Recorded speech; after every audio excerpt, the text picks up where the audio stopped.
US visa interview पहली बार देने जा रहे हैं और आपको डर लग रहा है कि कहीं गलती से आपका एप्लीकेशन रिजेक्ट ना हो जाए। अगर आप डर रहे हैं ना, तो आप साफ साफ सुन लीजिए कि आपका इंटरव्यू आसान भी हो सकता है और मुश्किल भी हो सकता है। फर्क है सिर्फ आपकी तैयारी का।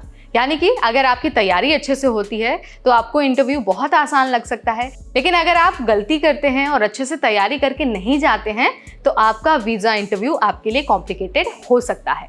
इसीलिए मैं ये खास वीडियो लेकर आ गई हूँ, जहाँ पर आपको सिलसिलेवार तरीके से बताएंगे, स्टेप बाय स्टेप तरीका बताएंगे कि आपको क्या कुछ बोलना है इंटरव्यू में, किन बातों का ध्यान रखना है और कौन सी गलती करने से खुद को बचाना है। फिर चाहे आप F1 वीज़ा के लिए अप्लाई कर रहे हैं, वर्क वीज़ा के लिए अप्लाई कर रहे हैं या फिर टूरिस्ट वीज़ा के लिए, ये वीडियो ना हर एक इंटरव्यू में आपको एज देने वाला है और ये मेक श्योर करेगा कि आपका जो वीज़ा है ना वो रिजेक्ट ना हो। सो हाय एवरीबॉडी, मेरा नाम है Neha Upadhyay and you are watching NBT tech ed. तो सबसे पहले ना बात करते हैं तैयारी की। इंटरव्यू में जाने से पहले ना आपको कुछ चीज़ें ऐसी हैं जो 110% रेडी कर लेनी चाहिए। तो सबसे पहली जो चीज़ है वो है DS-160 confirmation page. DS-160 form आपको पूरा भरना है और उसका जो कंफर्मेशन पेज है ना, उसका आपको प्रिंट आउट अपने साथ में रखना है। ध्यान आपको ये रखना है कि जो बारकोड है वो AA से शुरू होना चाहिए और अपॉइंटमेंट के समय यही वाला बारकोड आपको यूज करना है। इसके अलावा आप जब इंटरव्यू देने जा रहे हैं तो आपके पास अपॉइंटमेंट कंफर्मेशन लेटर भी होना चाहिए। जिस दिन और जिस समय के लिए आपने अपॉइंटमेंट बुक किया है उसका प्रिंट आउट भी आपको अपने साथ ही रखना है। इसके अलावा जो पासपोर्ट और वीज़ा फ़ी रिसिट है आपको वो भी अपने पास रखना है। पासपोर्ट आपका वैलिड होना चाहिए और जो आपने फ़ी पे की है ना एप्लीकेशन के लिए, यानी कि इंटरव्यू के लिए, वीज़ा के लिए, उसकी रिसिट भी आपको अपने पास तैयार रखनी है। इसके अलावा जो कुछ ज़रूरी सपोर्टिंग डॉक्यूमेंट्स हैं उसको भी अपने पास आपको रखना है। अगर आप स्टूडेंट वीज़ा के लिए अप्लाई कर रहे हैं, यानी कि F1 वीज़ा के लिए अप्लाई कर रहे हैं, तो I-20 और SEVIS फ़ी रिसिट आपके पास होना चाहिए। इसके अलावा अगर आप वर्क वीज़ा के लिए अप्लाई कर रहे हैं तो आपके पास H-1B अप्रूवल नोटिस होना चाहिए। लेकिन वहीं अगर आप टूरिस्ट वीज़ा के लिए अप्लाई कर रहे हैं तो आपके पास ट्रैवल प्लान और फाइनेंशियल प्रूफ होना बहुत ज़रूरी है। और ये सारी चीज़ें तब होनी चाहिए जब आप इंटरव्यू देने जा रहे हैं, और वो भी हार्ड कॉपी फॉर्मेट में आपको उसे अपने पास रखना होगा। इसके अलावा जो सारे डॉक्यूमेंट है ना वो आपको 1 बाय 1 अरेंज करना है, ताकि जब आप उसे एक्सेस करें तो आपको हसल बसल ना हो। ठीक है, आप आराम से निकालें और इंटरव्यूअर जो भी आपसे डॉक्यूमेंट मांगता है आप उसे दे दें। डॉक्यूमेंट्स के बाद बारी आती है इंटरव्यू प्रैक्टिस की। अब देखिए, जैसा मैंने आपको शुरुआत में बता दिया है, अगर आपकी प्रैक्टिस होगी अच्छे से तो आपके लिए इंटरव्यू बहुत ईजी हो जाएगा। बट अगर आप प्रैक्टिस करके नहीं जाते हैं तो आपको बहुत टफ लग सकता है और हो सकता है कि इंटरव्यू आपके लिए बहुत ट्रिकी बन जाए। तो बेसिक क्वेश्चंस की आपको पहले से प्रैक्टिस करके जानी है।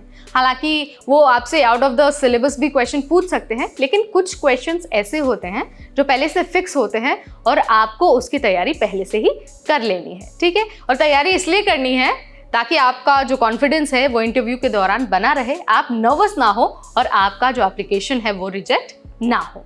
अब आपको ना इंटरव्यू के दिन के बारे में बता देते हैं कि आपको वहां पर पहुंचने से पहले कौन सी चीज़ों का ध्यान रखना है। सबसे पहले तो आपको पंक्चुअल होना पड़ेगा। टाइम से 30 मिनट पहले आपको एम्बेसी या फिर जो कॉन्सुलेट है वहां पर पहुंचना होगा। मैं 30 मिनट पहले इसलिए बोल रही हूँ क्योंकि अगर आप लेट होते हैं ना तो आपको एंट्री नहीं मिलती है, और जाहिर सी बात है आप जिस अपॉइंटमेंट पर टाइम से नहीं पहुंचेंगे तो आपको फिर दूसरे वर्किंग डेज का इंटरव्यू लेने के लिए इंतजार करना पड़ेगा। और इमिग्रेशन क्रैकडाउन तो आप देख ही रहे हैं, वीज़ा का अपॉइंटमेंट मिलना भी बहुत मुश्किल है। इसीलिए अगर आपको इंटरव्यू के लिए अपॉइंटमेंट मिल गया है तो मेक श्योर करना है कि आप उसे मिस ना करें और टाइम से वहाँ पर पहुँच जाए। और यहाँ पर ना ड्रेसिंग का भी बहुत इम्पैक्ट पड़ता है। आपको बहुत प्रॉपर यूनिफॉर्म में जाना होगा, यानी कि एक तरह से फॉर्मल और बहुत सिंपल कपड़ों में जाना होगा। ना ही ओवर ड्रेस करना है आपको और ना ही ज़्यादा कैजुअल आपको वहाँ पर खुद को प्रेजेंट करना है। इसके अलावा जो इलेक्ट्रॉनिक आइटम्स है, मोबाइल फ़ोन है, पावर बैंक है या फिर जो आपका लैपटॉप है, चार्जर है, वो ना एंट्री के दौरान अलाउ नहीं होता। तो आपको ध्यान रखना है कि या तो आप इसे कैरी ही मत करिए, और अगर कैरी कर रहे हैं तो किसी को हैंड ओवर कर दीजिए।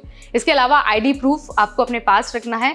और इंटरव्यू के दौरान आपको अपनी बॉडी लैंग्वेज का, आई कॉन्टैक्ट का बहुत ध्यान रखना है। आपको इस बात का बहुत अच्छे से ध्यान रखना है और मेक श्योर आपको करना होगा कि आप जो भी क्वेश्चन का आंसर दे रहे हैं, जिस भी क्वेश्चन का आंसर दे रहे हैं, आंसर बहुत सिंपल होने चाहिए, कट टू कट होना चाहिए, यानी कि आपको बहुत ज़्यादा घुमाना नहीं है, बहुत एक्सप्लेन नहीं करना। जितना आपसे पूछा जा रहा है उतना आपको रिस्पॉन्स देना है, बहुत काम रहना है और साथ ही आपको फंबल नहीं करना। और फंबल आप तभी नहीं करेंगे जब आप पहले से प्रैक्टिस करके जाएंगे।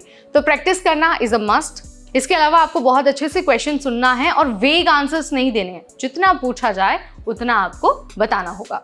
अब बात कर लेते हैं कि इंटरव्यू बूथ पर ऑफिसर से आपको बात कैसे करनी है। तो जैसा मैंने अभी आपको बताया है, सीधे सीधे और साफ आंसर देना है।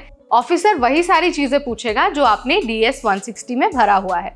छोटे जवाब देने हैं, सीधे और ऑनेस्ट आंसर देना है।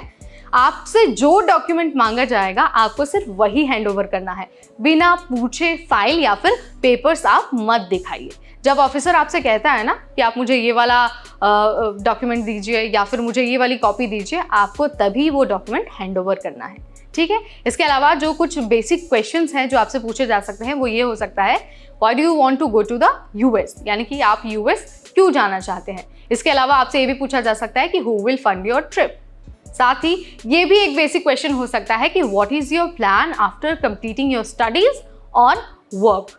तो ये कुछ ऐसे बेसिक सवाल है ना जिनका आंसर आपको पहले से पता होना चाहिए और आपको बहुत ऑनेस्टली आंसर देना है, क्योंकि जो इमिग्रेशन ऑफिसर्स वहाँ बैठे हैं उन्हें आपसे ज़्यादा एक्सपीरियंस है, उन्हें आपसे ज़्यादा जानकारी है। तो अगर आप कुछ वेग आंसर देते हैं या फिर घुमा फिरा के आंसर देते हैं तो वो आपको पकड़ सकते हैं और बहुत पॉसिबिलिटीज़ है कि आपका इंटरव्यू उसी वक्त रिजेक्ट हो जाए और आपको वीज़ा ना मिले। तो इस बात का आपको ध्यान रखना है। और हाँ, एक और चीज़ ध्यान रखनी है कि जो DS 160 में आपने आंसर्स फिल किए हैं ना, उसी से मिलता जुलता आपको आंसर देना है, क्योंकि अगर आप इससे अलग आंसर देते हैं तो ऑफिसर्स को आप पर शक हो सकता है और आपका इंटरव्यू भी वहाँ पर कैंसिल हो सकता है।